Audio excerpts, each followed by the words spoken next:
तो last part में Goku फ्रीज़ा को हरा देता है, जबकि फ्रीज़ा अपनी इन्फिनिटी फॉर्म में था, वो भी पूरी तरीके से करप्टेड।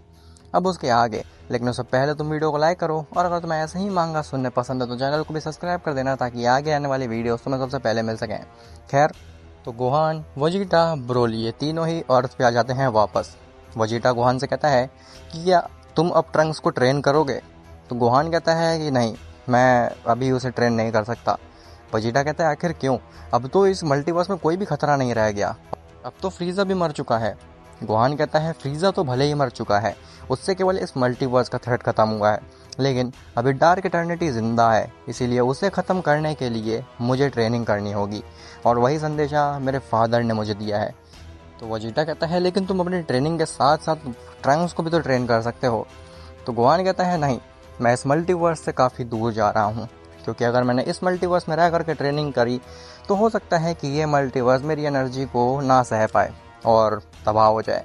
इसीलिए फादर ने मुझसे कहा है कि मैं इस मल्टीवर्स से काफ़ी दूर जा कर के एक हार्श ट्रेनिंग करूं, ताकि मैं उस डार्क इटर्निटी को हरा सकूं। वेजिटा कहता है ठीक है, तुम नहीं ट्रेन करोगे तो मैं खुद ही ट्रेन करूंगा अपने बेटे को, और उसे तुमसे भी ज़्यादा शक्तिशाली बनाऊंगा। तभी वहाँ पे गोकू आता है। गोकू गोहान से कहता है तो तुम रेडी हो गोहान? गोहान कहता है हाँ मैं रेडी हूँ, हम लोग अब चल सकते हैं। जिसके बाद गोकू गोहान को लेकर के वहाँ से गायब हो जाता है। तभी वहाँ पे बुल्मा और चीची दोनों आते हैं।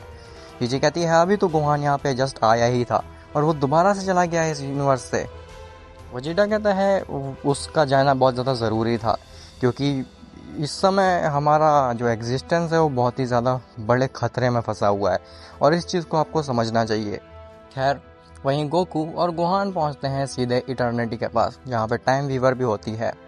गोकू कहता है कि इटर्निटी, मैंने फ्रीज़ा को ख़त्म कर दिया, और अब उस मल्टीवर्स में कोई भी थ्रेट नहीं बचा है, कोई भी ऐसा बीइंग नहीं बचा है, मॉर्टल नहीं बचा है जिसके पास डार्क एनर्जी हो। अब बस हमें उस डार्क इटर्निटी और उसके पेट इटर्नल बीस्ट को हराना है। टाइम वीवर कहती है क्या तुमने फ्रीज़ा और जिरेन दोनों को ही ख़त्म कर दिया? गोकू कहता है हाँ, लेकिन तुम्हें कैसे पता कि आखिर फ्रीज़ा और जिरेन के पास डार्क एनर्जी थी? टाइम वीवर कहती है मैं टाइमलाइन की रखवाली करती हूँ, मुझे सब कुछ पता है क्या होने वाला है टाइमलाइन में या फिर क्या हो चुका है, इसीलिए मुझे पता था कि जिरेन और फ्रीज़ा के पास डार्क एनर्जी है। खैर इटर्निटी, मुझे लगता है कि अब मेरा यहाँ पे कोई भी काम नहीं है, मुझे यहाँ से जाना चाहिए।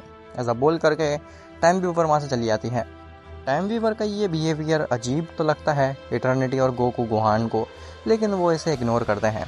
इटर्निटी कहता है शाबाश गोकू, लेकिन आखिर तुम गोहान को यहाँ पे क्यों लाए हो?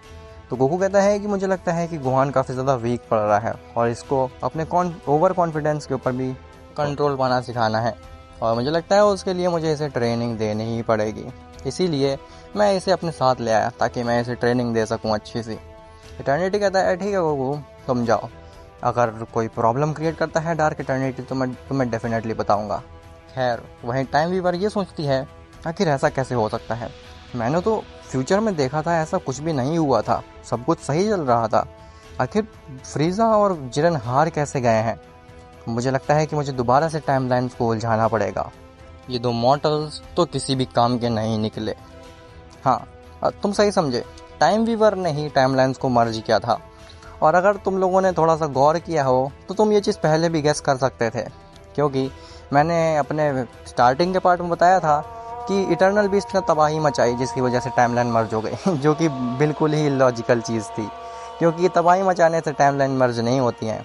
टाइमलाइन मर्ज होती हैं अलग अलग टाइमलाइन में जा करके कुछ ऐसे इवेंट्स कर देना जो कि उस टाइमलाइन में बिलोंग नहीं करते। फॉर एग्जांपल, अगर कोई मेन टाइमलाइन में आए और वो गोकू को पैदा होने से ही रोक दे तो वो दूसरी टाइमलाइन के साथ मर्ज हो जाएगी। खैर, टाइम वीवर दोबारा से लग जाती है अपनी टाइमलाइन को मर्ज करने की कोशिशों में। वहीं अर्थ पे वेजिटा और ब्रोली अपने ट्रेनिंग को जारी रखते हैं, जिसमें कि ट्रंक्स भी होता है। तभी वहाँ पे अचानक से अलग अलग टाइमलाइन से फ्रीज़ा आ जाते हैं। वेजिटा कहता है इतने सारे फ्रीज़ा, आखिर ब्रोली ये कैसे मुमकिन हो सकता है? अभी तो हमने फ्रीज़ा को ख़त्म किया है, इतने सारे कैसे आ गए यहाँ पे?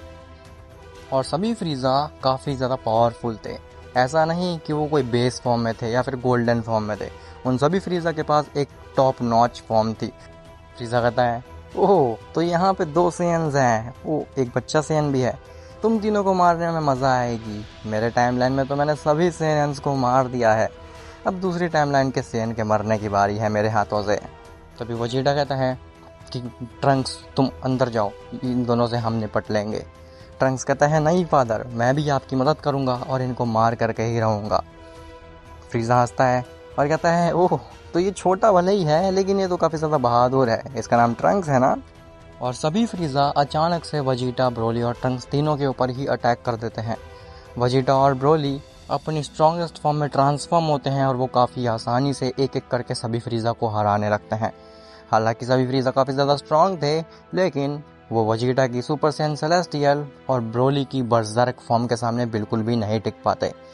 वेजिटा और ब्रोली ने एक एक करके सभी फ्रीज़ा को मार दिया था और केवल कुछ ही फ्रीज़ा थे जो कि उनके सामने बचे हुए थे। वेजिटा कहता है तुम लोग क्या देख रहे हो, तुम लोग भी हमारे ऊपर हमला कर सकते हो, हम तुमको भी ख़त्म कर देंगे। तभी सभी फ्रीज़ा को साइड करते हुए एक फ्रीज़ा आगे आता है और वो कहता है अभी तक तुम लोगों ने मुझसे फ़ाइट नहीं करी है, इन छोटे मोटे फ्रीज़ा से तुमने फ़ाइट कर ली, लेकिन तुम मेरे सामने कुछ भी नहीं हो। मैं ये बात तुम्हें पहले ही बता दूं, तुम्हारी एनर्जी सेंस करके लग रहा है कि तुम्हें तो मैं एक ही पंच में हरा सकता हूँ। ब्रोली कहता है हाँ क्यों नहीं, तुम कोशिश करके देख लो। जिसके बाद वो फ्रीज़ा हंसता है और वो काफ़ी तेज़ी से आकर के ब्रोली और वेजिटा के ऊपर एक पंच मार देता है और वो सच में इतना ज़्यादा पावरफुल था कि ब्रोली और वेजिटा अपनी बेस फॉर्म में आकर के ज़मीन में गिर जाते हैं। फ्रीज़ा खड़ा होता है और कहता है मैंने तुमसे कहा था कि मैं तुम्हें आसानी से हरा सकता हूँ, तुमने अभी तक एक असली ताकतवर फ्रीज़ा से फाइट ही नहीं करी थी। वेजिटा कहता है आखिर ये कैसे शक्ति तुम्हारे पास, तुम हो कौन।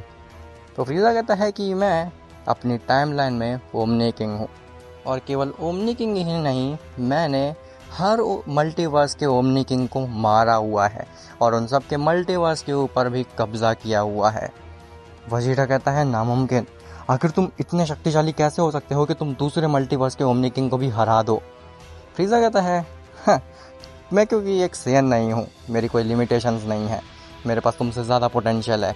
तभी वेजिटा दोबारा से खड़ा होता है और वो कहता है ठीक है, तुमने चाहे जितने भी ओमनी किंग को क्यों ना हराया हो, मेरे पास भी सुपर सैयन सेलेस्टियल फॉर्म है जो कि एक ओमनी किंग की पावर रखती है और मैं तुम्हें डेफिनेटली हरा करके ही रहूँगा। ऐसा बोल करके वेजिटा दोबारा से ट्रांसफॉर्म होता है सुपर सैयन सेलेस्टियल फॉर्म में।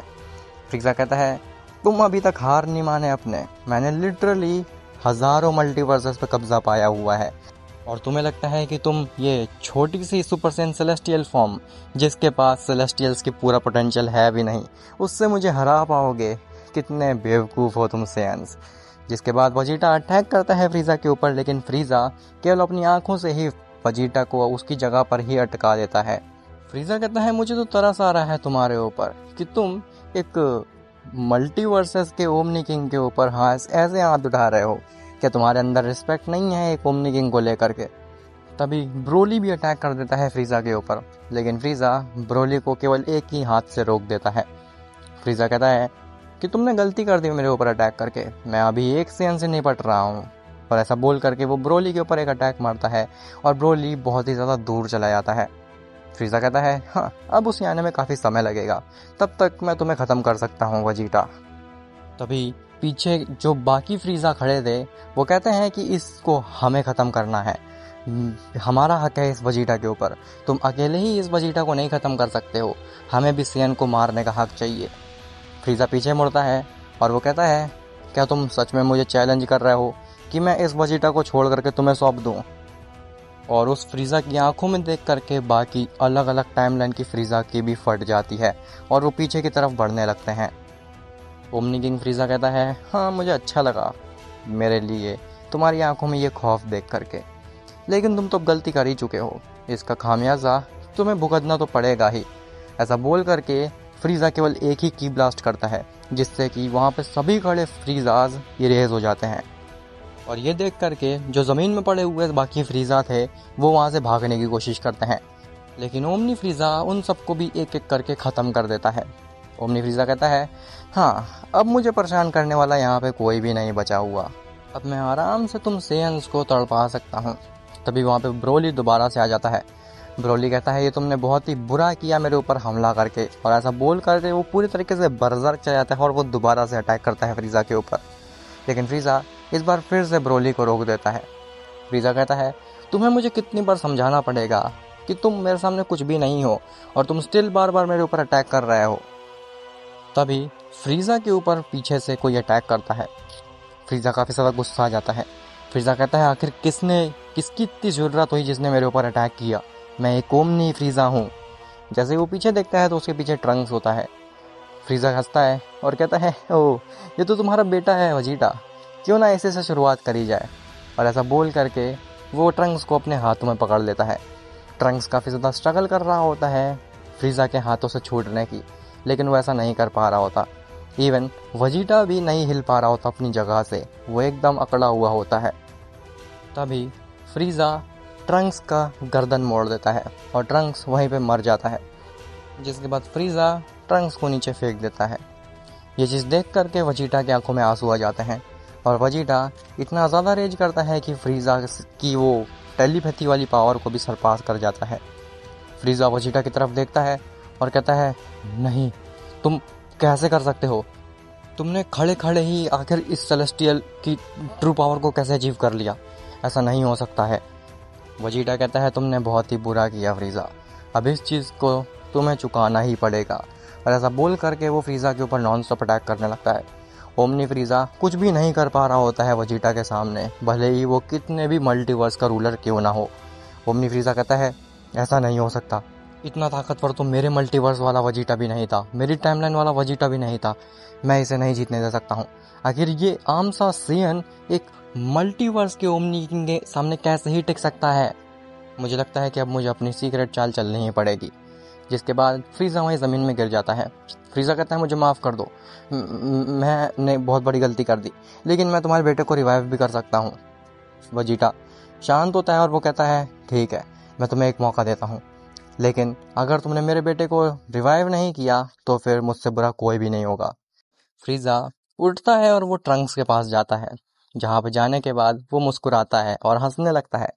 फ्रीज़ा कहता है तुमने गलती कर दी वजीटा, मुझे लगता है कि तुम सुधरे नहीं हो अभी तक, तुम अभी तक फ्रीज़ा के ऊपर भरोसा कर रहे हो, तुमने मेरे ऊपर ट्रस्ट करके बहुत बड़ी गलती कर दी। और ऐसा बोल करके वो ट्रंक्स को लेता है और वहाँ से गायब हो जाता है।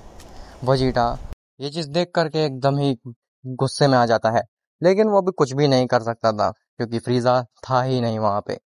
फ्रीज़ा वहाँ से काफ़ी ज़्यादा दूर चला जाता है उस यूनिवर्स 7 में, एक ऐसी जगह पे जहाँ पे ज़्यादा प्लैनेट्स और गैलेक्सीज नहीं होती। और वहाँ जा करके फ्रीज़ा इतनी ज़्यादा रेज करता है कि यूनिवर्स 7 में एक वॉइड क्रिएट हो जाता है और उसकी एनर्जी इतनी ज़्यादा पावरफुल थी कि वो एनर्जी जेनो तक सेंस कर सकता था। जेनो कहता है ग्रैंड प्रिस्ट, क्या तुमने ये एनर्जी सेंस की? ये यूनिवर्स 7 से आ रही है, लेकिन ये तो फ्रीज़ा तो मर चुका है, अगर ये एनर्जी किस चीज़ की है फिर? ग्रैंड प्रिस्ट कहता है हमें जाकर के देखना चाहिए लॉर्ड जेनो। अब क्या वजीटा उस फ्रीज़ा को मार पाएगा जो कि ओमनी किंग है? और आखिर वो ट्रंक्स को लेकर के क्यों गया है? और आखिर टाइम वीवर की टाइमलाइन को मर्ज करने की वजह से क्या और कोई प्रॉब्लम हो सकती है, या फिर कहीं ऐसा तो नहीं कि एक दूसरा इटर्नल गोकू भी प्रकट हो जाएगा कहीं से? वेल, ये सब तुम्हें पता चलेगा नेक्स्ट पार्ट में।